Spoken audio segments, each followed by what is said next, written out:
My name is Lillian Coyne and I live in Bauple and I'll be 91 in April.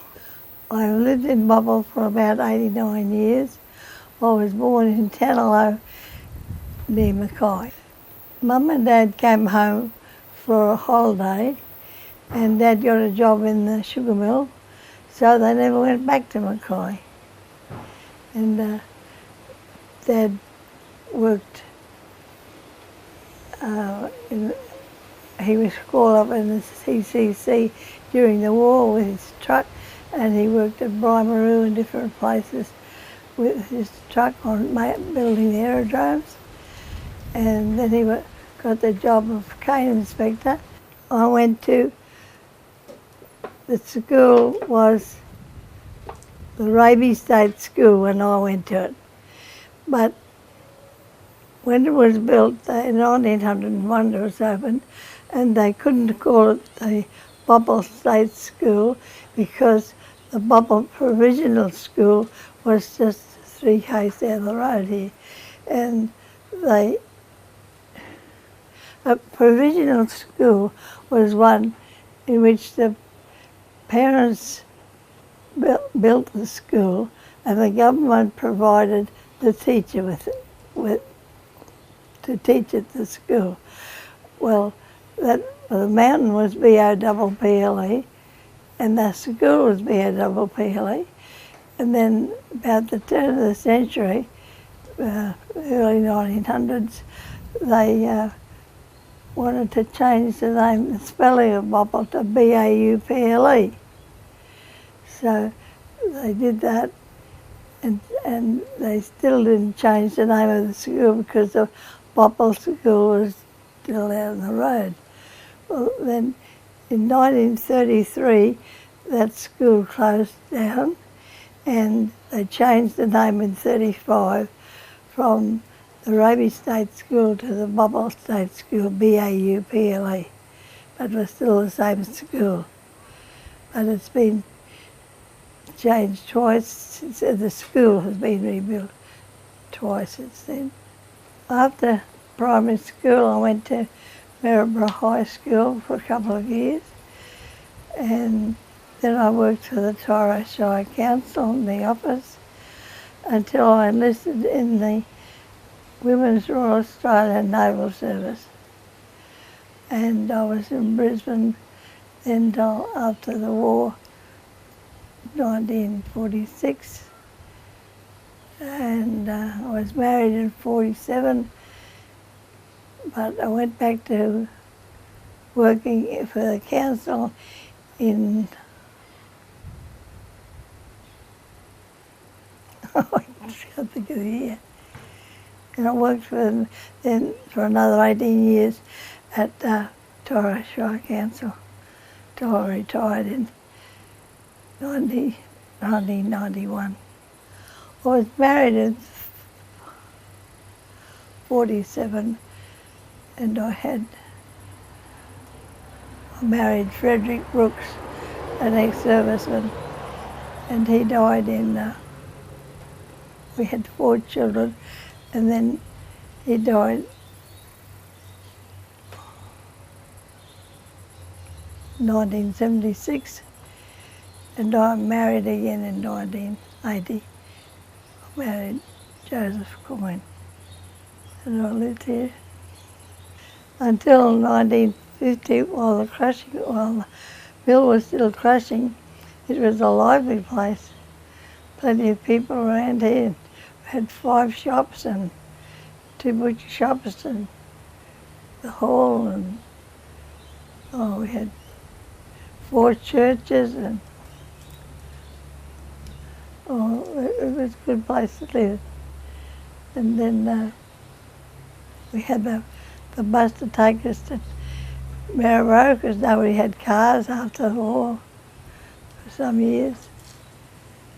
And to go to the dances of a Saturday night, we had to find somebody who got petrol illustration, and we had to find somebody with a vehicle who had enough petrol to take us to the dances. If the dance wasn't in Bauple, it was Piedmont, Andoya, Tyro, Antigua, and we used to go down to, wanted to go to Antigua, we'd go to Tyro, boys on a Sunday afternoon and take all the pans off the sanitary truck, because the sanitary driver, he used to get extra petrol for doing that because he created terrible stink because he didn't have enough petrol in it. So he used to take, well, the boys would take it off, everything off the back of the truck and wash it down, put some stools on the back, and then Saturday night we'd go down there and Antigua. Now the boys used to, we were overloaded and all these antics we used to get up to, but the boys would sit on the side of the truck with their legs over the side, and all the girls would sit on the stools. And that's how we used to go to the dances at Antigua. To go to Andoya dances, it was a little bit different. Well, I worked in the mill before the cane prices were born. I didn't work in the mill, that was after I was married. And I worked for the check chemist. We had to check all the dues that they went through the mill so they could pay the cane growers on the weight of the cane and the amount of CCS, that was the amount of juice that was in the sugar cane. And, my sister worked in the mill as a juice boy.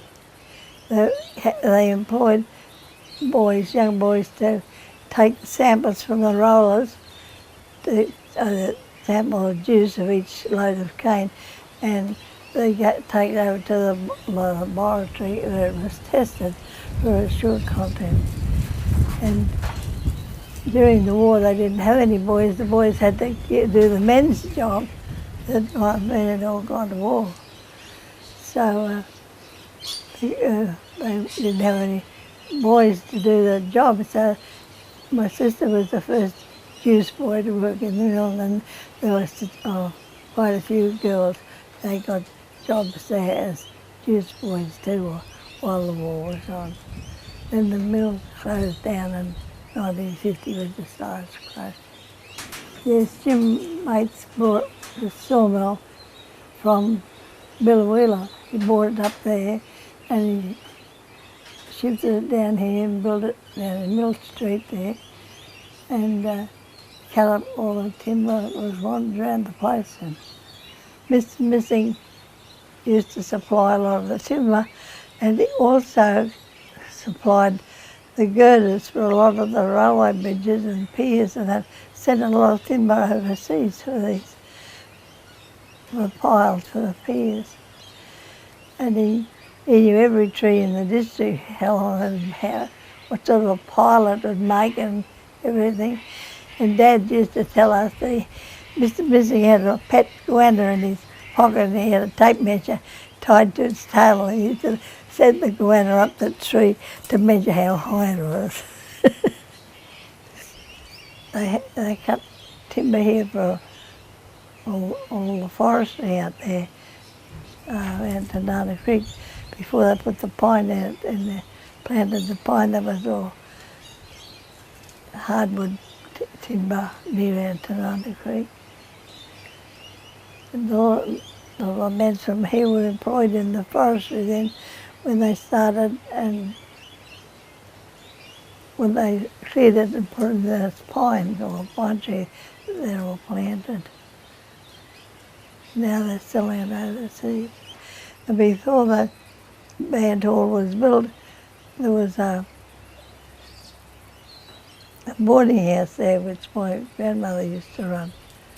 See, they didn't have any barracks at the mill for a start for the men to stay in. So they had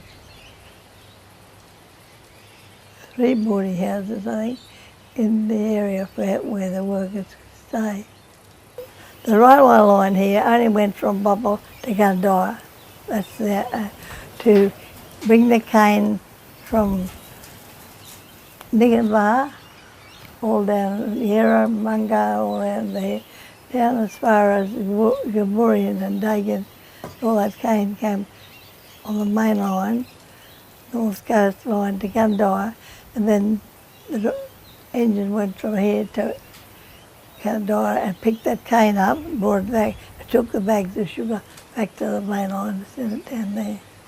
When I retired from the Torres Shire, I thought, well, we're losing the history of Bauple because everything was just being thrown in the creek or taken to the dump, and there wasn't any history of the place being kept at all.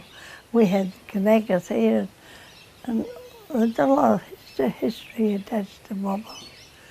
So I said to Alex McGillow, if you and I don't sit down and write the history of Bauple, it'll all be lost forever. And then that started me off on the book. It took me six years to write the book.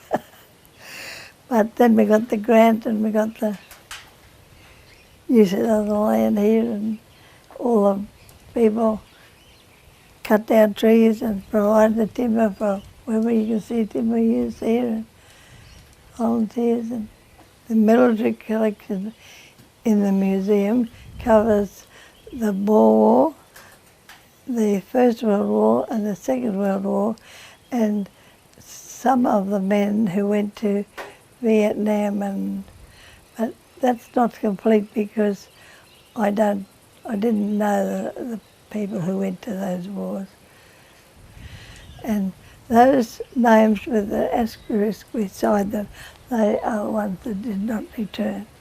But it's surprising with the number who went to the war, there were so few that didn't return. We were lucky in the Navy, in the Rands, that we had bases to, like we had proper huts and proper beds and everything to camp in, and we just walked up to the offices and worked there. The rider, I was a rider, and there were sick bay attendants and transport drivers and all different categories. We all had our huts to camp in. There were two of us who were riders, and wasn't enough room for us to go into the rider's hut, so we went in to the transport driver's hut.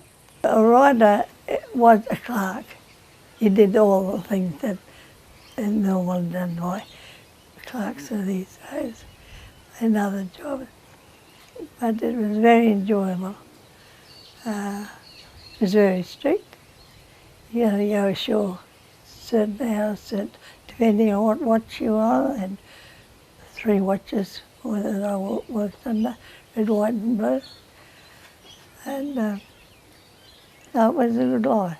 I had to wait till I was 18 to join up, and I sent in my application straight away, and I waited until I was a week off 19 before I was called up. But we weren't allowed to go overseas like the other services. Could the Army, anyone in the AWAS, they could go overseas to different countries, so we weren't allowed to leave Australia.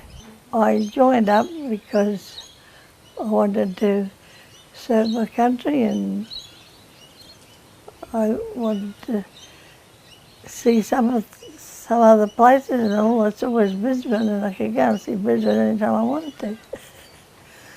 Then I wanted to get my discharge as some of the others that did in Perth, and then we were going to work our way back until we got back to Queensland. But I got a letter from my father saying Mum was very ill and to come home, and I had to defer my demobilisation and come home. There were 3 girls and 3 boys in the family. I was the eldest of the family. My parents and their parents, on both sides of the family, they all lived here. On Mum's side, they worked in the sugar mill. Then in the wartime, they went to Maryborough and they helped to build the warships in Maryborough. And on Dad's side of the family, they were farming up here. So I never had any reason to go anywhere else. I lived through the Depression. I was born in the Depression in 1926, and the swaggies used to pass through here then. And we were told, we walked to school in those days, didn't get delivered by bus at the door like they do now. We were told never to talk to the swaggies, but they never worried anybody in any shape or form. They were only men who were out of work and travelling around looking for work and for a handout.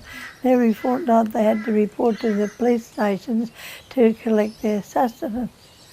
And that was just enough to buy food and that with. And we used to, there's several families here, we spent a lot of that time, must have been before I went to school, at holiday time, down at Tinenbar, where there was plenty of fish and crabs and oysters, and you could just walk down the beach and get all those things. You can't do it now, of course, but you could live cheaply down there. Then every fortnight the men had to come up here and go to the police station in Toro and collect their sustenance. And when we grew out of our clothes, shoes which you only wore for very special occasions, when they got too small for us and none of the family could wear them, you gave them to your neighbours. And everybody helped everybody else those days, not now.